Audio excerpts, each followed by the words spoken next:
नमस्कार प्यारे साथियों। आज 4 फरवरी का दिन देश की करोड़ों मेहनतकश बहनों और कर्मचारियों के लिए ऐतिहासिक दिन बन गया। जी हाँ साथियों, वित्त मंत्रालय से अभी अभी एक बड़ी अपडेट सामने आई है, जिससे माननीय वित्त मंत्री निर्मला सीतारमण जी की अगुवाई में देश की आशा, आंगनबाड़ी, जीविका, रसोइया, एनम जेनम और मानदेय पर काम कर रहे कर्मचारियों के लिए बहुत बड़ा फैसला ले लिया गया है। जी हाँ साथियों, आप सभी को पता है कि 1 फरवरी को देश का आम बजट पेश किया गया था, लेकिन 4 फरवरी को उस बजट का असली असर अब जमीनी स्तर पर दिखाई देने लगा है। इस बार का बजट इसलिए खास माना जा रहा है क्योंकि यह सिर्फ सड़क, पुल और योजनाओं तक सीमित नहीं रहा, बल्कि देश को चलाने वाली जमीनी कर्मचारियों पर सीधा फोकस किया गया है।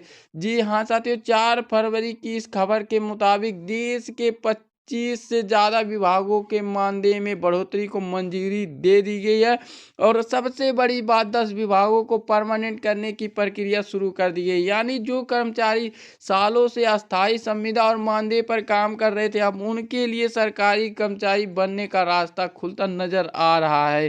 साथियों, सिर्फ बातें नहीं हुई है, सरकार ने मानदेय बढ़ाने के लिए 1500 करोड़ रुपए का बजट भी पास कर दिया। यह पैसा केवल घोषणा नहीं है, इससे बढ़ा हुआ मानदेय मिलेगा, रुका हुआ भुगतान निकलेगा और आने वाले समय में वो भुगतान में देरी की समस्या खत्म होगी।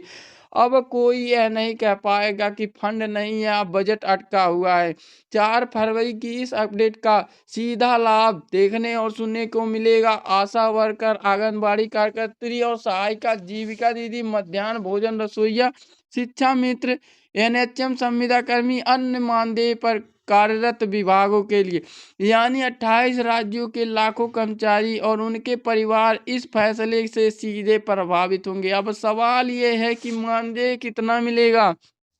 आशा वर्कर की बात किया जाए तो नई व्यवस्था के तहत हर महीने लगभग 18,000 से रुपए से लेकर 18,600 तक का राशि मिलेगा। इसके अलावा प्रोत्साहन राशि अलग से, काम के अनुसार अतिरिक्त भुगतान और आंगनबाड़ी की बात किया जाए तो हर योजना पर अलग अलग इंसेंटिव, अस्थायी आमदनी की व्यवस्था, सम्मान और सुरक्षा में सुधार, रसोइयों बहनों को मानदेय में बढ़ोतरी, 28 राज्यों में एक समान नीति, कोई कटौती नहीं, कोई भेदभाव नहीं।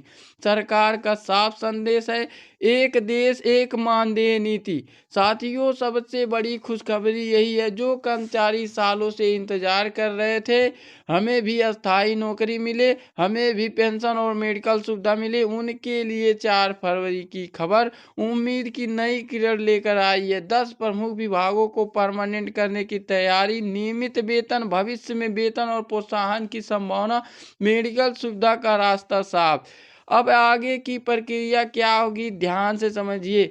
विभागवार आदेश जारी होंगे, भुगतान प्रक्रिया तेज होगी, प्रोत्साहन राशि का अलग अलग नोटिफिकेशन आएगा, खातों में पैसा आना शुरू होगा, भविष्य में सिस्टम और मजबूत होगा। यह फैसला सिर्फ कागजों तक सीमित नहीं रहेगा, बल्कि सीधा आपके बैंक खाते में असर दिखेगा। तो साथियों, 4 फरवरी 2026 की यह खबर बिल्कुल साफ कर देती है कि 25 विभागों के मानदेय में बड़ा इजाफा, 10 विभाग परमानेंट की ओर और 1500 करोड़ का बजट पास, लाखों परिवारों को राहत।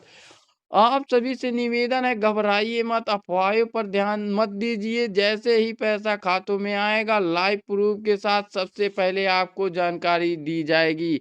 आज की इस बड़ी खबर के साथ मैं आपसे विदा लेता हूँ। आई होप दोस्तों, आप सभी को वीडियो पसंद आया हो तो चैनल को लाइक और सब्सक्राइब जरूर करें। फिर मिलेंगे एक और बड़ी अपडेट के साथ, तब तक के लिए जय हिंद, जय Bharat, miss you all the best.